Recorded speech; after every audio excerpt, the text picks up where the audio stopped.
God. And you bought that from the taxpayers' money? No po. Huwag na tayo That maglokohan will be- dito.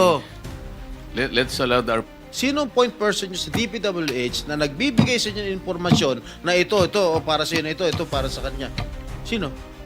Sir, wala po akong nakakausap po. Wala kang kilala sa DPWH. Wala po. Hindi kami maniniwala niyan, wala kayong kilala sa DPWH. Meron ako yung mga engineer, yung mga district engineers Oh, saka yun mga pala eh. Sino ang mga district engineer na nakilala mo?